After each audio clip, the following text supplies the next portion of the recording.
आप सभी का स्वागत है ऑनलाइन प्रेप में। आई होप आप सभी लोग बहुत ही अच्छे होंगे। आज ये सीडीपी की दूसरी क्लास होगी जिसमें हम लोग पिछले क्लास के आगे के टॉपिक को कवर करेंगे। आई होप आप सभी लोगों को पिछली क्लास याद होगी कि हम लोगों ने उसमें क्या पढ़ा था। एक बार मैं क्विक रिवाइज करा देता हूं। हम लोगों ने विकास और वृद्धि को बहुत ही डिटेल में जाना था, उसके रूप स्वरूप को पढ़ते हुए, उसके क्षेत्र को पढ़ते हुए हम लोगों ने इसके अंतर को जाना था, क्या अंतर है विकास और वृद्धि में। साथ ही साथ क्या इसके सिद्धांत हैं उसको भी बहुत ही डिटेल में देखा था, बहुत ही डिटेल में समझा था। अगर आपने उस क्लास को इन तक नहीं देखा है तो आप जरूर देखें, क्योंकि हम लोगों ने जो इसकी स्टार्टिंग की चीजें हैं वो उसमें देखी हैं। आज हम लोग उसके आगे की बात करेंगे और वो बात होगी विकास की अवस्थाओं से ही। आपको बता दें कि इस क्लास में हम लोग उसके आगे के सारे टॉपिक पॉइंट्स को समझते हुए आपके एग्जाम में जैसे क्वेश्चन आते हैं उसको भी सॉल्व करेंगे। तो क्लास बहुत ही इंटरेस्टिंग होगी, बहुत कुछ आपको सीखने जानने को मिलेगा। क्लास को इन तक जरूर देखिएगा। पिछली क्लास में मैंने इन में आपको यहीं तक किया था और यहाँ पे मैं बताया था कि विकास की अवस्थाओं को मुख्य रूप से इतने भागों में बांटा गया है।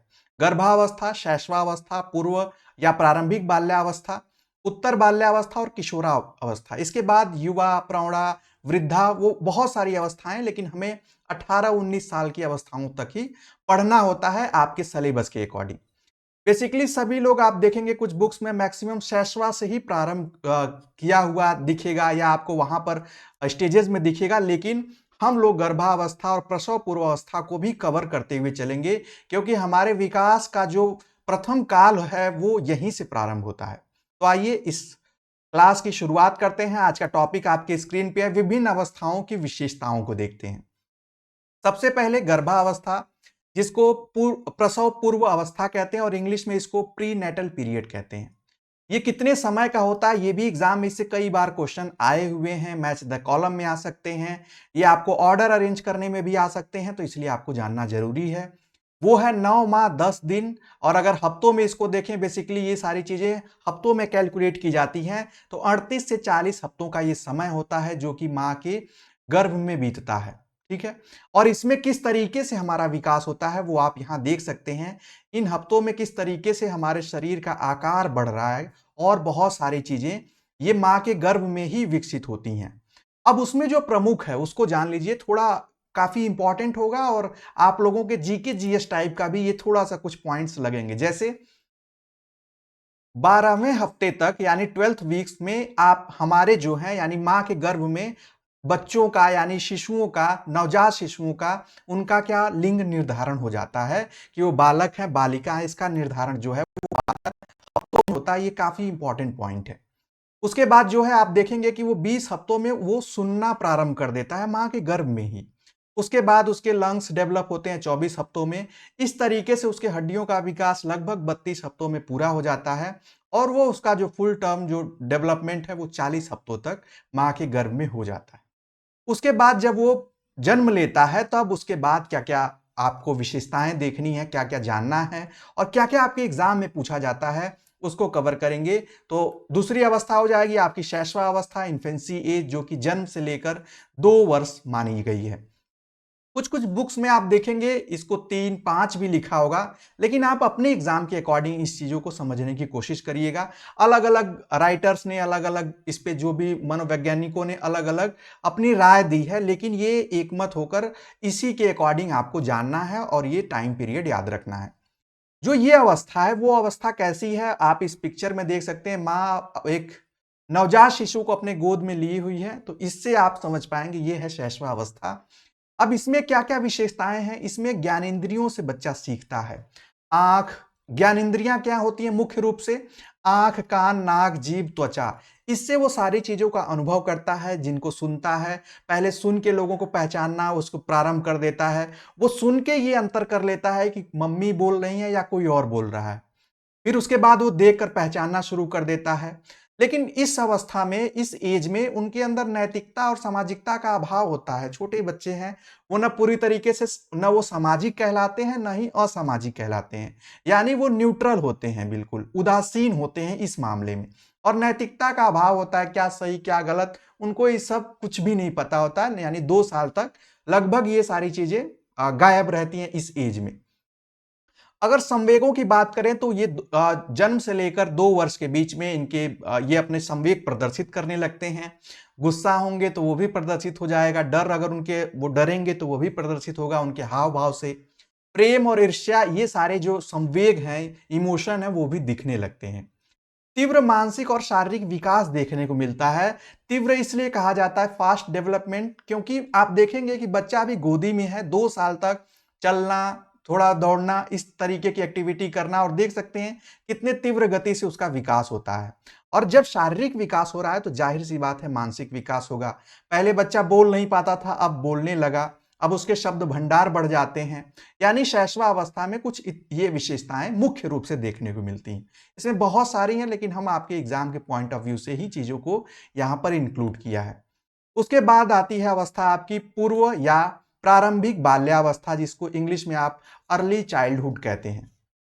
अगर इसके टाइम पीरियड की बात की जाए, ग्रुप की बात की जाए तो ये 2 से 6 वर्ष की है और आपको बता दें अब यहां से आपके एग्जाम में क्वेश्चन सबसे ज्यादा यानी बनना शुरू हो जाते हैं। इसको अनुकरण आयु यानी इमिटेशन एज कहा जाता है। यानी इस एज में बच्चे जो हैं वो दूसरों से नकल करके सीखते हैं। जैसे घर में जो उनसे बड़े हैं उनकी नकल करके, चलने की नकल करके, बोलने की नकल करके, वो मतलब हर तरह से नकल करके वो सीखते हैं, वो चाहे गलत हो या सही हो दोनों। और इस एज को जो है खिलौने की आयु कहा जाता है, यानी इसको टॉय एज कहा जाता है। क्यों? क्योंकि बच्चे सबसे ज्यादा खिलौनों से ही खेलते हैं, गुड्डे गुड़ियों से खेलते हैं, उससे उनकी दुनिया वही दिखती है और यानी वो थोड़ा इमेजिनेशन में रहते हैं, इमेजिन कर करके चीजों को खेलते हैं। तो इसलिए इसमें सबसे ज्यादा खिलौने इनके हाथों में भी देखने को मिलेंगे आपको। अगर आपके घर में कोई छोटा बच्चा हो तो आप देख पाएंगे कि 2 से 6 वर्ष के बीच में उनके पास सबसे ज्यादा खिलौने होंगे। इसमें जो है वो लैंग्वेज एक्विजिशन यानी भाषा अर्जन सीखता है बच्चा। अभी तक भाषा को सही ढंग से यहाँ पर सिर्फ जो महत्वपूर्ण वर्ड है यानी जो ऐसे शब्द हैं जिससे कि डेली यूजेज हैं वो सीख जाता है 2 वर्ष तक, उसको बोलना सीख सीख जाता है। लेकिन यहाँ पर उसको भाषा का विकास होता है कि भाषा में किसको तुम बोलना है, किसको आप बोलना है, ये सब उसको यहाँ पर आकर सीखता है वो। जिज्ञासा उसके अंदर दिखाई देती है। पूर्व बाल्यावस्था की एक और महत्वपूर्ण विशेषता है कि बच्चा बहुत ही जिज्ञासु हो जाता है। वो हर बात को पूछेगा कि ये क्या हो रहा है, ये क्या है, ये कौन है, ये कैसे होता है, ये क्यों होता है, यानी उसके ढेर सारे क्वेश्चंस होंगे और वो अपने घर में सबको ये पूछ-पूछ के परेशान करेगा। इससे पता चलता है कि उसके अंदर हर चीज को जानने की जिज्ञासा है। खिलौनों को तोड़कर वो देखेगा कि उसके अंदर क्या है, कैसे चल रहा है ये, कैसे ये इसमें आवाज आ रही है, सब कुछ उसके जिज्ञासा को प्रदर्शित करता है। तीव्र विकास की अवस्था इसको इसलिए कहा जाता है क्योंकि यहाँ पर जो चीजें वो इस अवस्था में नहीं सीख पाता है उसको बहुत ही तेजी से यहाँ सीखता है। इसके अंदर थोड़ी बहुत नैतिकता आने लगती है, सामाजिकता भी आने लगती है क्योंकि अब इसका फ्रेंड सर्कल बढ़ जाता है। और इस एज में आप देखेंगे कि वो जो आपके केजी और एलकेजी में अभी थोड़ा बहुत जाने लगा है तो उसके फ्रेंड्स ग्रुप थोड़े बहुत बनने लगते हैं। यहां पर लेकिन अभी भी उसका स्वभाव जो होता है वो आत्म केंद्रित होता है, वो अपने को सेंटर में रखता है, अपनी को वैल्यू ज्यादा देता है। उसको लगेगा कि जो कुछ है वो सब मेरे लिए है, यानी आत्म केंद्रिता का भाव इसके अंदर ज्यादा देखने को मिलता है इस ग्रुप में। सामाजिक भावना का उदय जो होता है, सोशल फीलिंग है, सहयोग की भावना, सहायता की भावना और इस तरीके से सिंपथी की भावना, ये सब जो है ये इसको इस एज में धीरे धीरे विकसित होने लगती हैं कि अगर कोई बच्चा रो रहा है तो उसको थोड़ा सा वो चुप कराने की कोशिश करेगा, क्यों रो रहे हो, क्या हो गया, इस तरीके की भाव। क्योंकि 6 वर्ष तक बहुत, यानी इस एज में वो बच्चा धीरे धीरे स्कूल जाने लगेगा लेकिन स्कूल की एज जो है उसको अभी तक इसको नहीं मानी जाती क्योंकि अभी वो प्री स्कूल में रहता है, प्री स्कूलिंग उसको बोलते हैं। तो ये प्री स्कूलिंग एज भी आप इसको कह सकते हैं।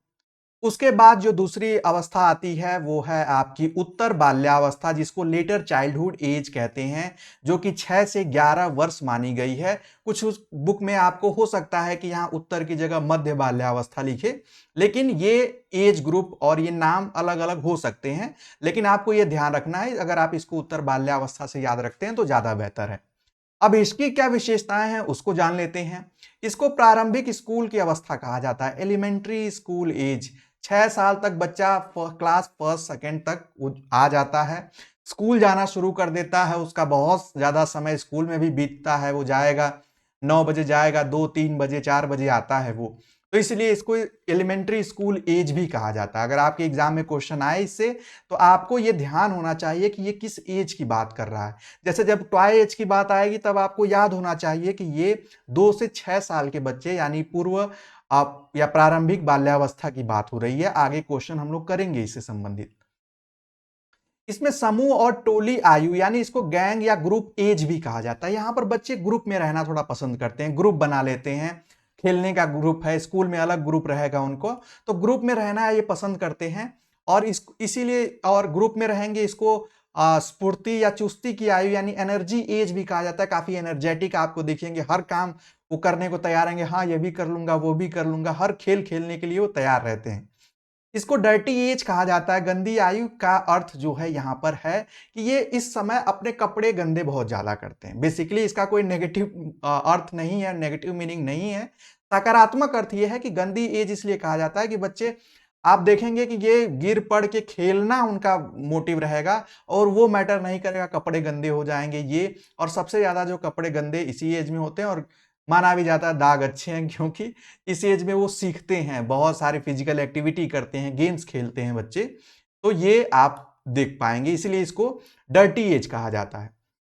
खेल आयु कहा जाता है, इसी एज में बच्चे सबसे ज्यादा खेल खेलना पसंद है।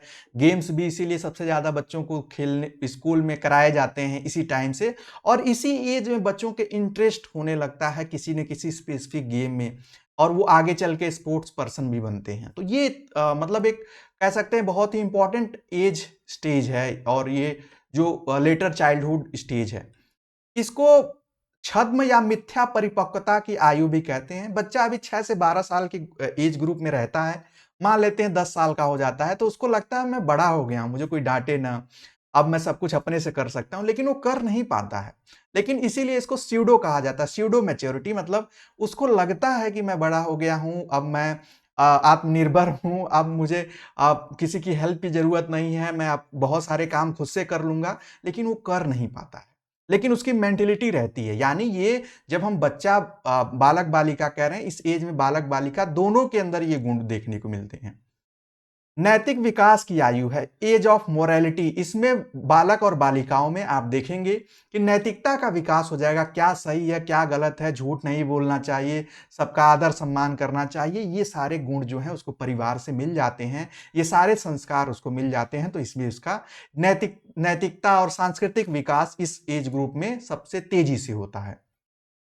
यहां पर एक और बहुत ही इंपॉर्टेंट, इसको मैं स्टार लगा दे रहा हूं, ये काफी इंपॉर्टेंट पॉइंट है कि यहां पर समान लिंग समूह में रहना बच्चे पसंद करते हैं, सेम जेंडर ग्रुप में। और इस एज में देखा गया है कि बच्चे अगर गर्ल्स हैं तो उनका गर्ल्स का अलग ग्रुप है, बॉयज है तो उनका अलग ग्रुप बन जाता है। लेकिन ये बस इसी एज ग्रुप तक रहेगा, इसके आगे ऐसा नहीं रहता है। इसीलिए इसको विशेष तौर पे माना जाता है कि, और कहा जाता है कि सेम जेंडर ग्रुप किस अवस्था में देखने को मिलता है, तो आप आंसर करते हैं उत्तर बाल्यावस्था में। यहां पर संचय की प्रवृत्ति होती है, टेंडेंसी टू स्टोरेज या एक्यूमुलेट समथिंग। यहां पर बच्चे कुछ भी पाएंगे उसको आप कलेक्ट करना, मतलब कलेक्ट करने की टेंडेंसी आ जाती है, उसको इकट्ठा करेंगे, पैसा भी मिलेगा, कोई वैसी टूटी फूटी चीज भी है, सब इकट्ठा करके, सबसे ज्यादा इनके पास खिलौनों से लेकर हर चीज इनके पास देखेंगे, उसको इकट्ठा करने की कोशिश करेंगे, इकट्ठा किए रहेंगे, आपने भी किया होगा। ये सब में देखने को मिलता है गुण। यहां पर तार्किक सोच आ जाती है, अब बच्चे तार्किक तरीके से सोचते हैं। कोई अब डराना भी चाहे कि नहीं ये आ जाएंगे, ये वो हैं, ये इससे ये खतरनाक आदमी है, तो वो इतना नहीं डरता, सोचता है कि ये तो बाकी लोगों की तरह ही दिख रहा है आदमी, तो ये खतरनाक कैसे हुआ। यानी कि अब आसानी से डराने से नहीं डरते हैं। पहले बच्चों को आप कुछ भी डराकर काम करा लेते थे, उनको बाहर जाने से रोक लेते थे, लेकिन यहाँ पर वो कहेंगे कि ऐसा तो नहीं है, मेरे फ्रेंड्स तो जाते हैं बाजार, ऐसा तो नहीं होता है, उनके साथ एक्सीडेंट तो नहीं होता है, मैं भी जा सकता हूँ साइकिल से। यानी अब उनकी लॉजिकल थिंकिंग हमें देखने को मिलती है। तीव्र क्रियात्मक विकास या गामक विकास, इसको हिंदी में गामक विकास भी कहते हैं, वो भी देखने को मिलता है, क्योंकि बच्चे अब स्पोर्ट्स में और ढेर सारे ऐसे फिजिकल एक्टिविटीज में इन्वॉल्व हो जाते हैं कि अब पूरी तरीके से वो दौड़ना, खेलना, कूदना, इन सब में वो इन्वॉल्व होते हैं, इसलिए उनमें फास्ट मोटर डेवलपमेंट देखने को मिलता है। ये बात थी आपके उत्तर बाल्यावस्था की। अब आगे आता है सबसे महत्वपूर्ण और इंपॉर्टेंट, वो है फिफ्थ वन, किशोरावस्था, एडोलसेंस एज, जो कि 11 या 12 से लेकर 18 वर्ष तक। डब्ल्यूएचओ ने माना है वो 19 वर्ष तक मानते हैं। तो ये सब थोड़ा बहुत कहीं कहीं किसी के अकॉर्डिंग अंतर है, लेकिन आप बेसिक चीजें जानते रहेंगे तो एग्जाम में क्वेश्चन आएगा तो समझ जाएंगे कि ये बात इसी की जा रही है। इसको सेतु काल यानी ब्रिज पीरियड कहा जाता है, क्योंकि ये ऐसा टाइम पीरियड है कि इसके बाद आप युवा अवस्था प्रौढ़ावस्था में डेब्यू करते हैं, पदार्पण करते हैं, यानी आप उसमें एंटर करते हैं। इसीलिए इसमें इसको ट्रांजिशनल पीरियड संक्रमण काल कहा जाता है। इसमें बहुत सारे बदलाव आपके अंदर शारीरिक, मानसिक, संवेगात्मक, सांस्कृतिक, सामाजिक बहुत सारे बदलाव आप सहते हैं, उससे गुजरते हैं। तो इसीलिए ये बहुत ही चैलेंजिंग एज भी कही जाती है। स्टेनली हॉल ने कहा इसे आंधी तूफान या संघर्ष एवं तनाव की अवस्था भी कहा है, स्टॉर्म एंड स्ट्रेस एज। क्यों? क्योंकि ये जितने भी परिवर्तन होते हैं हमारे, वो हमारे शारीरिक परिवर्तन हो गए, मानसिक परिवर्तन हो गए, जितने सब ये परिवर्तन है, इससे बच्चा थोड़ा इम्बैलेंस टाइप का रहता है। उसको बहुत सारी चीज़ें बहुत जल्दी परेशान हो जाएगा और बहुत सारी चीज़ें उसको उसकी नीड बढ़ती जाती है, नीड्स कंप्लीट नहीं होगी तो उससे भी वो परेशान हो जाएगा। इसलिए एडोलसेंस एज को आंधी तूफान की अवस्था कहा गया। ये बहुत इंपॉर्टेंट है, इसको आप समझिएगा। अगला पहचान का संकट, आइडेंटिटी क्राइसिस। आगे हम लोग जब और पढ़ेंगे, बहुत सारी थियरीज इसमें पढ़नी है आपको। तो एरिक एरिक्सन के अकॉर्डिंग आइडेंटिटी क्राइसिस का मतलब बच्चा तो पहले वो अपनी आइडेंटिटी बनाना चाहता है कि लोग उसको जाने, लोग उसके नाम से जाने। वो सोचता है कि मैं आगे क्या करूंगा, यानी वो एक तरीके से मझधार में फंसा रहता है अपने पहचान को लेकर के। उसको अपनी पहचान बनानी है, कुछ इस तरीके की चीजें उसको करनी है इन सब के बीच में। और वो कभी कभी ऐसा उसको लगता है कि मैं अपने अकॉर्डिंग चीजें नहीं कर पा रहा हूं। उसके बाद इसीलिए इसको विद्रोही उम्र यानी रिवेलियस एज कहा जाता है। आप देखे होंगे, आप लोगों ने किया होगा, हम लोगों ने भी किया है कि इस एज ग्रुप में यानी ये 12 से 18 वर्ष के बीच में हम लोग बहुत ज्यादा विद्रोह करते हैं किसी बात का। अगर हमारे लायक या हमारे मनपसंद चीजें नहीं है तो हम उसके अगेंस्ट में हो जाते हैं। हमें किसी के साथ कुछ बुरा हो रहा है तो हमें वो पसंद नहीं होता, हम उसके लिए लड़ने के लिए तैयार हो जाते हैं। इवन घर वालों से भी आप लड़ने के लिए तैयार हो जाते हैं। लेकिन आपको बात किसकी अच्छी लगती है? फ्रेंड्स की आपके। और आप अपने फ्रेंड्स ग्रुप में रहना पसंद करते हैं। आगे अभी आएगा वो पॉइंट। इसमें दिवा स्वप्न जो है, डे ड्रीमिंग की विशेषता देखने को मिलती है इस अवस्था में कि बच्चे ख्याली, जो आप कहते हैं ना कि दिन में सपने देखना, तो दिन में सपने देखते हैं, काश मेरे पास भी पैसा होता, ऐसी बाइक होती, ऐसी फोर व्हीलर, मैं इस तरीके से जाता, लोग इंप्रेस करता, या मैं यहां घूमने जाता, मैं ये खरीद लेता। और वो अपने सपने बुनने इसी में मतलब खोए रहते हैं। इस तरीके की डे ड्रीमिंग की भी विशेषता इस एज ग्रुप में देखने को मिलती है। उसके बाद इस एज ग्रुप में भावात्मक अस्थिरता देखने को मिलती है, इमोशनल इनस्टेबिलिटी। आपको बता दें, इमोशनल इनस्टेबिलिटी पहले सबसे पहले शैशवावस्था में रहती है। बच्चा तुरंत रोना, तुरंत हंसना, तुरंत खुश हो जाना, ये सब रहता है। लेकिन धीरे धीरे क्या होता है, थोड़ा सा स्टेबल होता है बच्चा। छोटी सी बात के लिए जल्दी से रोएगा नहीं, रोने से पहले मतलब कोई वैसा केस होगा तभी रोएगा। लेकिन इस एज में क्या देखा जाता है कि वो कहीं ना कहीं इसमें थोड़ा सा जो अभी जो उत्तर बाल्यावस्था में स्टेबल था, यहां पर इनस्टेबल हो जाएगा कि अब उसको उसका मूड बहुत जल्दी स्विंग होगा, कभी खुश कभी। अब मान लीजिए उसको सब कुछ सही चल रहा था और उसका कुछ ऐसी चीजें उसको डिमांड की कि मुझे रेंजर साइकिल चाहिए या मुझे बाइक चाहिए, बाइक नहीं मिली, घर से सब कुछ मिला, लैपटॉप मिल गया, फोन मिल गया, पैसे मिल गए, पॉकेट मनी भी बढ़ गया, लेकिन वो ना मिलने की वजह से अब उसका मूड अपसेट है। फ्रेंडशिप नहीं हो रही है या उसके ज्यादा दोस्त नहीं है, उसको लोग पसंद नहीं करते हैं वो सोच के। वो गुड लुकिंग नहीं है, वो सोचता है कि मैं भी गुड लुकिंग होता काश। तो अपनी शेप एंड साइज को लेकर वो बहुत ज्यादा वो परेशान है और बहुत सारे ऐसे प्रॉब्लम वो फेस करता है। तो इसमें मूड स्विंग बहुत तेजी से होता है, इसलिए ये काफी इंपॉर्टेंट है आपको जानना। अमूर्त चिंतन जो है, एब्स्ट्रैक्ट थिंकिंग अब बच्चों के अंदर आ जाती है। अब यहां पर बच्चा, आप समझ सकते हैं कि इस एज में आप 11th-12th पास आउट हो जाते हैं। अब आप बहुत ऐसी चीजों के बारे में सोच सकते हैं कि वहां के लोग कैसे रहते होंगे, आज से 50 साल पहले लोग कैसे रहते थे, हड़प्पा संस्कृति में लोग कैसे रहते थे, राजा महाराजा कैसे रहते थे। यानी जो चीज हमारे सामने दिख नहीं रही है डायरेक्टली, प्रत्यक्ष रूप से, हम उसके बारे में भी चिंतन कर पाते हैं। भविष्य के बारे में भी हम चिंतन कर पाते हैं, एलियंस के बारे में हम सोच पाते हैं। जैसी मूवीज देखते हैं वैसी हम सोचना स्टार्ट कर देते हैं। और एक इंपॉर्टेंट है कि इस एज में, जैसे आपको मैंने बताया था कि जब हम लोग इसमें बात कर रहे थे तो हमने कहा था कि यहां पर सेम एज ग्रुप की बात हो रही थी कि सेम एज ग्रुप में बच्चे रहना पसंद करते हैं लेटर चाइल्डहुड में। लेकिन जैसे ही ये स्टेज आती है, इसमें ऑपोजिट जेंडर अट्रैक्शन देखने को मिलता है। अब ऐसा नहीं है कि अब अट्रैक्शन वहां पर ये इस तरीके की चीजें ज्यादा नहीं देखने को मिलती हैं, लेकिन यहां पर ऑपोजिट जेंडर अट्रैक्शन देखने को मिलता है। बॉयज गर्ल्स के लिए, गर्ल्स का बॉयज के लिए, यानी किशोर का किशोरियों के लिए और किशोरियों का किशोर के लिए। तो ये जो है ये एक विशेषता है इस ग्रुप में, इस एज ग्रुप में। इसको स्वर्णिम स्वर्णिम काल यानी गोल्डन टाइम, गोल्डन पीरियड भी कहा गया, क्योंकि यहाँ बहुत सारे एक्सपीरियंसेस ऐसे मिलते हैं। अगर आप अच्छे अनुभव लेते हैं तो भविष्य में बहुत अच्छा भी करते हैं। जिनके थोड़े अच्छे अनुभव नहीं हो पाते हैं, यानी बड़ी क्रूशियल एज होती है कि अगर आप गलत संगत में पड़ गए तो आप उससे निकलना बड़ा मुश्किल हो जाता है। अगर आप अच्छे संगत में हैं तो आप बहुत अच्छा करते हैं, ऐसी उम्मीद की जाती है और ऐसा देखा गया है। यहां पर एक और विशेषता होती है हीरो वर्शिप या रोल मॉडल फॉलो करना। आप बड़े जल्दी फैन हो जाते हैं, आप अपने किसी रोल मॉडल को लेकर, किसी सेलिब्रिटी को लेकर, क्रिकेटर को लेकर आप उसके फैन हो जाते हैं। आप इवन उसकी फोटोज भी लगा लेते हो घर में। आप उसको चाहते हो कि वही अच्छा खेले, वही अच्छा है, उसी की मूवीज देखना पसंद है। ये सेम बॉयज एंड गर्ल्स दोनों में होगा। लड़कियां जो होंगी उनको उस तरीके की चीजें, यानी वो किसी और गर्ल्स या किसी एक्ट्रेस, किसी ऐसे प्लेयर को फॉलो करने लगेंगी। तो ये देखने को मिलता है, ये एक विशेषता है इस एज ग्रुप की। इसको वसंत ऋतु अवस्था भी कहा जाता है, स्प्रिंग एज भी कहा जाता है। इसके अलावा नेतृत्व कौशल भी जो है, लीडरशिप क्वालिटीज, लीडरशिप स्किल इसमें ज्यादा डेवलप होती हैं।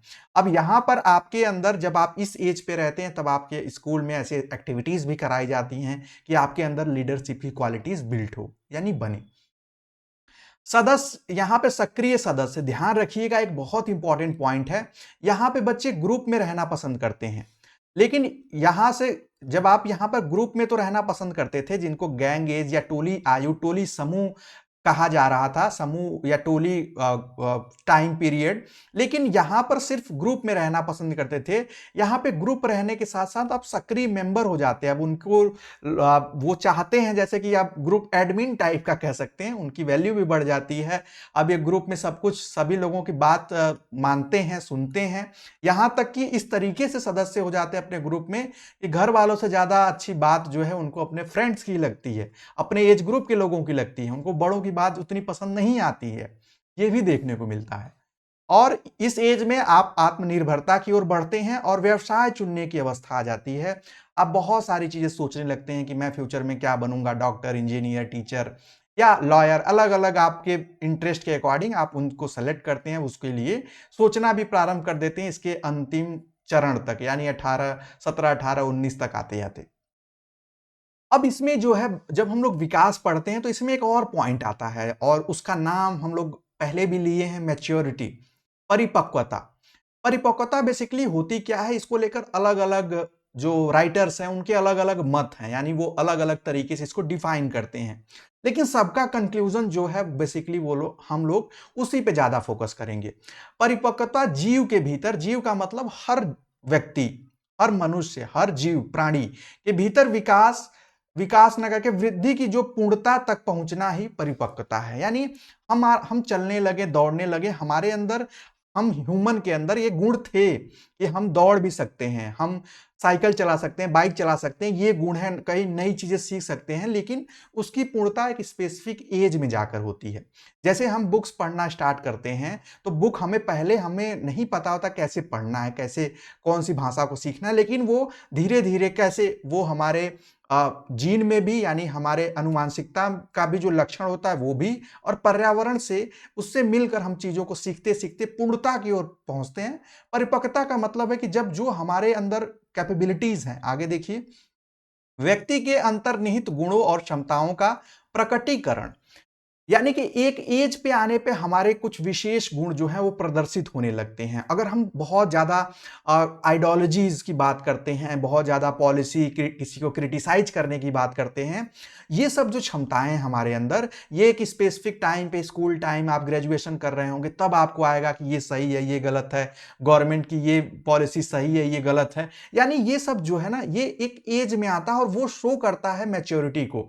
मैच्योरिटी बहुत थोड़ा सा और ब्रॉड है कि मैच्योरिटी से ही हम डिसाइड करते हैं। जैसे अगर हमारा जो व्यवहार है किसी व्यक्ति के प्रति, मतलब किसी भी बातों घटनाओं के प्रति, वो मैच्योरिटी ही डिसाइड करती है। यानी मैच्योरिटी से ही हमें वो पता चलता है, प्रदर्शित होता है कि सही मायने में ये बच्चा, ये बालक अब कितने पूर्णता की ओर पहुंच चुका है, यानी अपने डेवलपमेंट यानी ग्रोथ के कंप्लीटनेस की तरफ।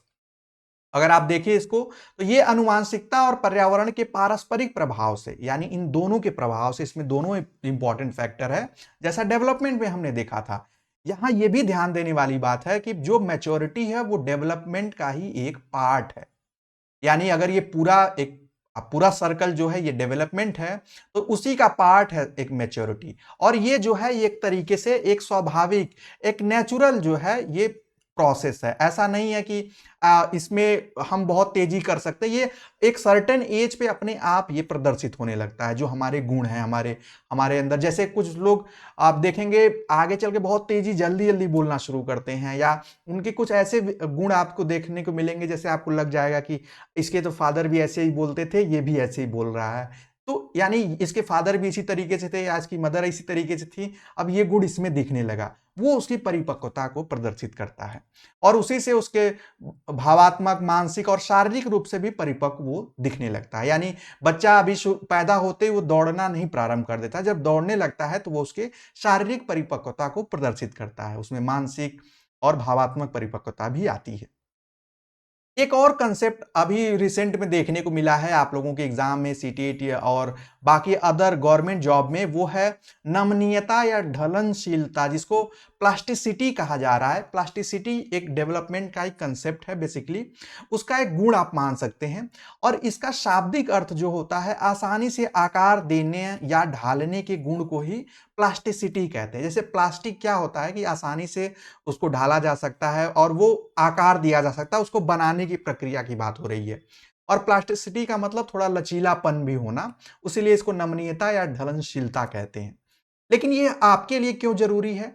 इसका एक आता है साइकोप्लास्टिसिटी, यानी अभी प्रेजेंट में इसकी बात होने लगी है, साइकोलॉजी का ये टॉपिक बनता जा रहा है, जिसको ब्रेन प्लास्टिसिटी भी कह रहे हैं। यानी मस्तिष्क नमनीयता का तात्पर्य है पर्यावरण की प्रतिक्रिया और अनुभव के माध्यम से मस्तिष्क की परिवर्तन और अनुकूलन करने की क्षमता से है। ऐसा देखा जा रहा है कि अगर आप अच्छे मतलब इन्वायरमेंट में, या अच्छा नहीं, इन्वायरमेंट जब आप इंटरेक्ट कर रहे हैं, आपको अनुभव मिल रहा है, वो सब आपके ब्रेन को जो है उसमें भी कुछ उसके पैटर्न्स को चेंजेस कर सकते हैं। यानी आपके सोचने समझने की क्षमता जो है वो बदल जाती है। कैसे? जब आप ऐसे इन्वायरमेंट से इंटरेक्ट करते हैं। तो यानी कि ये एक विकास का गुण है कि विकास को भी एक अच्छे ढंग से, यानी उसको भी ढाला जा सकता है, अगर उसको अच्छे माहौल में, अच्छे जगहों पे या अच्छे इन्वायरमेंट अगर उसको बच्चे को प्रोवाइड किया जाए। यही बेसिकली नमनीयता और प्लास्टिसिटी का कंसेप्ट है। ये पढ़ने के बाद मैंने आपको बताया था कि हम लोग कुछ क्वेश्चंस भी करेंगे, तो आइए उन क्वेश्चंस को देख लेते हैं। सबसे पहला प्रश्न है, और ये प्रश्न जो होंगे ये आज की क्लास से, जो आज की क्लास में हम लोगों ने विशेषता देखी और कुछ पॉइंट्स देखे, और जो पिछली क्लास में हम लोगों ने पढ़ा था, सिर्फ थियरी पढ़ी थी, तो आज हम लोग उन दोनों को मिलाकर कुछ क्वेश्चन सॉल्व करेंगे। हैं बहुत ही बेसिक, लेकिन अगर आप बेसिक करना सीख जाते हैं तभी टफ आप कर पाएंगे। इस अप्रोच से ये क्वेश्चन मैं आप लोगों के सामने लाया हूं। विकास कभी न समाप्त होने वाली प्रक्रिया है। यह विचार किससे संबंधित है, यानी किस सिद्धांत से संबंधित है, यह हमें बेसिकली बताना है। यहां पर अंतः संबंध का सिद्धांत यह बताता है कि कभी न समाप्त यानी कभी न रुकने वाली प्रक्रिया है, बिल्कुल नहीं।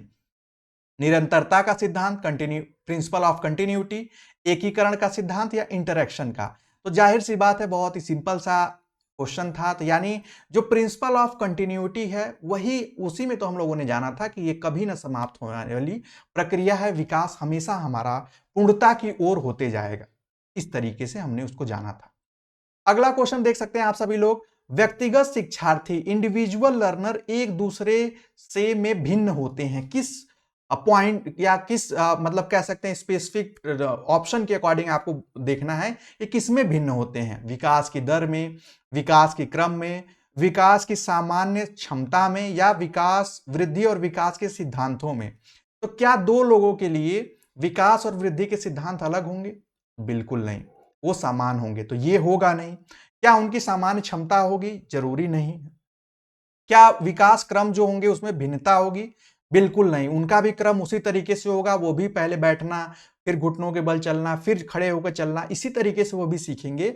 लेकिन रेट जो हो सकता है, रेट ऑफ डेवलपमेंट यानी इसका राइट आंसर ऑप्शन ए होगा, उसमें आपको अंतर देखने को मिल सकता है। कोई बच्चा बहुत जल्दी बोलना शुरू कर देता है, कुछ बच्चे 1-2 महीना, 3 महीना का बाद बोलना शुरू करते हैं, कुछ बच्चे बहुत जल्दी चलना शुरू कर देते हैं, कुछ लोगों में वो दर जो होती है, वो रेट जो होता है, उसमें अंतर देखने को मिलता है। अगला क्वेश्चन आप सभी लोग आंसर करेंगे और बहुत ही सिंपल क्वेश्चन है। उम्मीद है कि आप सभी लोगों को समझ में भी आ रहे होंगे और आप लोग इसको देख पा रहे होंगे कि क्लास को करने से कितना आसान हो जाता है क्वेश्चन को समझना। और हम लोग बेसिक क्वेश्चन को कर रहे हैं, आगे और भी मैं क्वेश्चन कराऊंगा, इतने क्वेश्चन हो जाएंगे कि आप इजिली अपने एग्जाम में बैठते ही उसको आप सॉल्व कर पाएंगे। निम्न में से किस स्तर पे बच्चे अपने समकक्षी वर्ग के सक्रिय सदस्य बनते हैं? ये बहुत इंपॉर्टेंट है और मैंने अभी जब आपको मैं पढ़ा रहा था तो सक्रिय सदस्य बनना और ग्रुप सदस्य बनना, वो दोनों में अंतर है। सक्रिय सदस्य कब बनते हैं तो वो आपको मैंने अभी बताया, गेस करिए, जल्दी से आंसर करिए।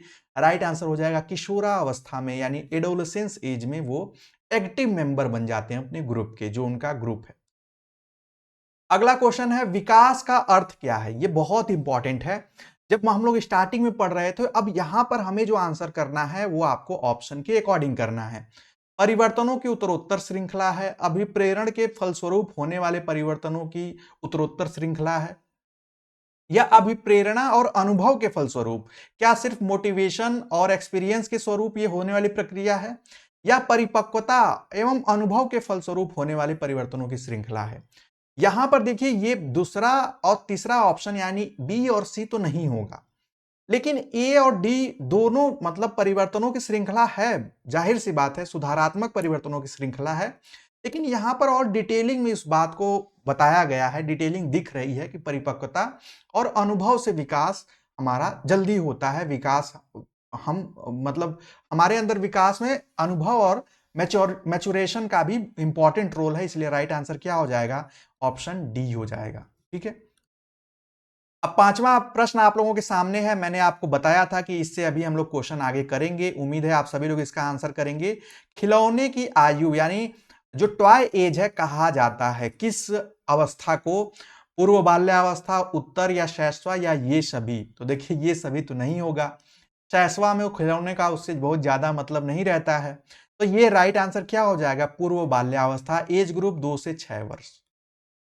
इस तरीके से आपके एग्जाम में डायरेक्टली विशेषताओं से क्वेश्चन पूछे जाते हैं। अगला देखिए, निम्न में से कौन सी पूर्व बाल्यावस्था की विशेषता नहीं है? अब पूर्व बाल्यावस्था में हम लोगों ने कौन सी विशेषता नहीं है, इसको आप सभी लोग बताएंगे। क्या दल समूह में रहने की अवस्था? यहां पर विशेषता नहीं है। अनुकरण करने की अवस्था है, तो ये बात सही है। प्रश्न करने की अवस्था है, ये भी है। प्रश्न करना मतलब जिज्ञासा प्रदर्शित करना। खेलने की अवस्था है, प्ले एज है। तो आप यहां पर देखेंगे, आप सभी लोगों को मैं समय दे रहा हूं, इसका आप सभी लोग जल्दी से आंसर बताएं। बहुत इंपॉर्टेंट क्वेश्चन है ये, कई बार आपके एग्जाम में और सी टेट, यूपी टेट और बहुत सारे जगहों पे ये क्वेश्चन पूछा गया है। तो इसका राइट आंसर क्या हो जाएगा? आप देखेंगे कि वो समूह में रहना तो पसंद करते हैं, ये बात सही है। प्री गैंग एज है, यानी समूह में रहने की अवस्था से पहले की एज। लेकिन प्ले एज नहीं है। प्ले एज कौन सी है? वो है आपकी उत्तर बाल्यावस्था, जिसमें बच्चे खेल कूद में ज्यादा इंटरेस्ट लेते हैं। तो राइट आंसर क्या हो जाएगा? यानी यहां पे नहीं पूछा था, तो इस अवस्था की जो विशेषता में खेल की अवस्था नहीं आएगा, खेल की आयु, खेलने की आयु नहीं आएगा। अगला आपके स्क्रीन पे क्वेश्चन है 7th वन, परिपक्वता, मैच्योरिटी का संबंध किससे है?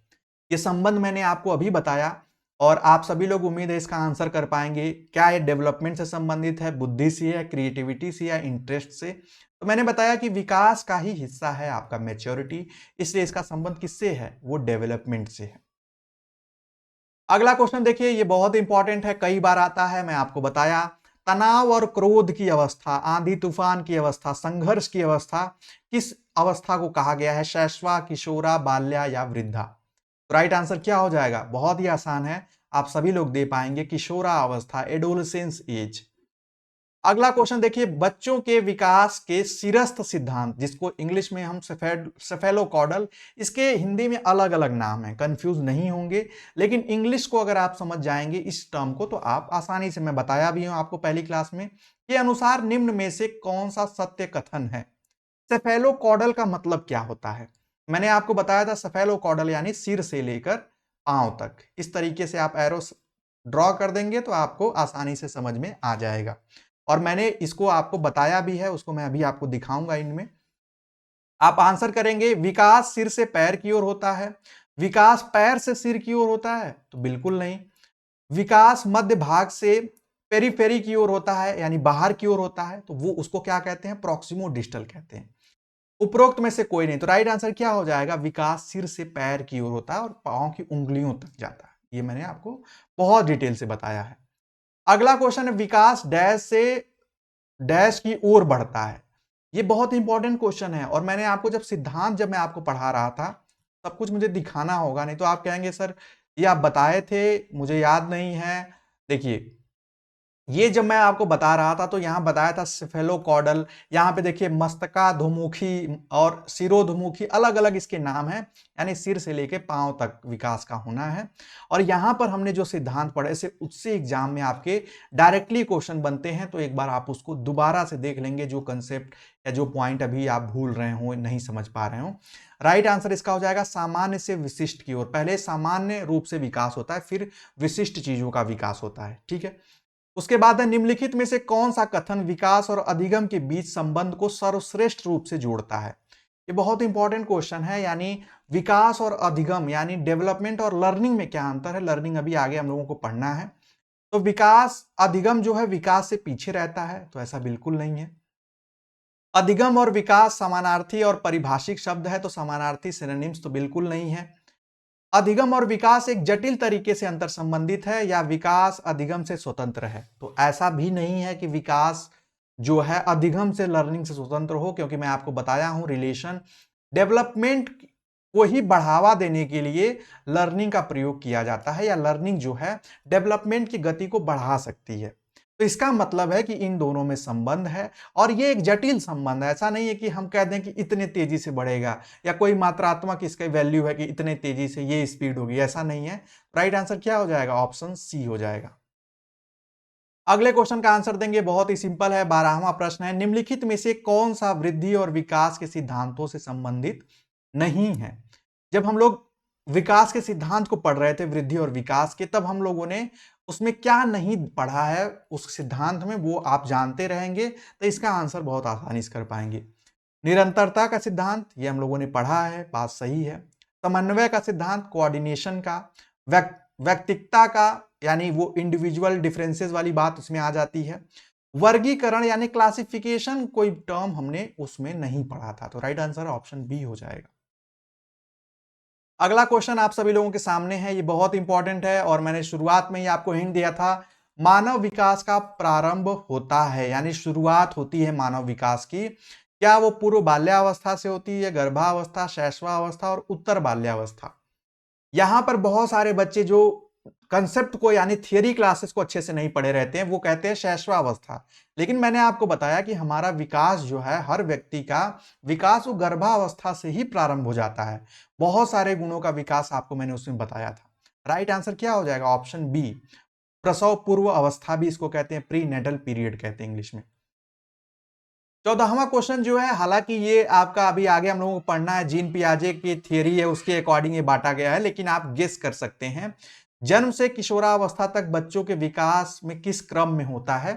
तो ये जो है अभी आगे पढ़ना है, इसका राइट आंसर होगा सांवेदिक, पहले मूर्त फिर अमूर्त। यानी पहले वो मूर्त चिंतन कर पाते हैं, फिर आगे चल के अमूर्त चिंतन, एब्स्ट्रैक्ट थिंकिंग वाली बात हम लोगों ने विशेषताओं में पढ़ी थी। राइट आंसर ऑप्शन ए हो जाएगा। अगला क्वेश्चन करेंगे आप सभी लोग, क्वेश्चन नंबर 15 है, शीर्षगामी सिद्धांत विकास के किस क्षेत्र पर लागू होता है? शीर्षगामी सिद्धांत, तो आप सभी लोग बताएंगे क्या ये नैतिक विकास पे लागू होता है, कि वो शीर्षगामी यानी सिर से पांव तक वो बढ़ता है, विकास होता है, या उसमें विकास देखने को मिलता है? तो नैतिक विकास में कुछ कोई भी इस तरीके का सिद्धांत नहीं होता है, भाषा में भी नहीं होता है। आप लोगों को थोड़ा सा याद आएगा कि हाँ शारीरिक विकास ही होता है, तो शारीरिक में भी मैंने बताया था उसमें मोटर डेवलपमेंट आता है, जिसमें ग्रॉस मोटर, फाइन मोटर आता है। यानी गामक विकास जो होता है, बच्चा पहले अपना सिर कंट्रोल करना सीखता है, फिर बॉडी, फिर करते करते वो अपने पाँव को कंट्रोल कर पाता है, फिर पाँव की उंगलियों को, हाथ की उंगलियों को। तो इस तरीके से अगर आप ऊपर से नीचे किया यानी गामक विकास में ये सिद्धांत लागू होता है। ये बहुत इंपॉर्टेंट है। अगला क्वेश्चन है, विकास के किस क्षेत्र का संबंध बौद्धिक सामर्थ्यों जैसे ध्यान, समाधान, कल्पना और रचना से है? आपको ये बताना है कि ये सारे जो काम हैं, चाहे ध्यान लगाना हो, किसी चीज का समस्या का समाधान हो, कल्पना, इमेजिनेशन हो, रचना, क्रिएटिव चीजें हो, वो किस क्षेत्र से जुड़ी हैं?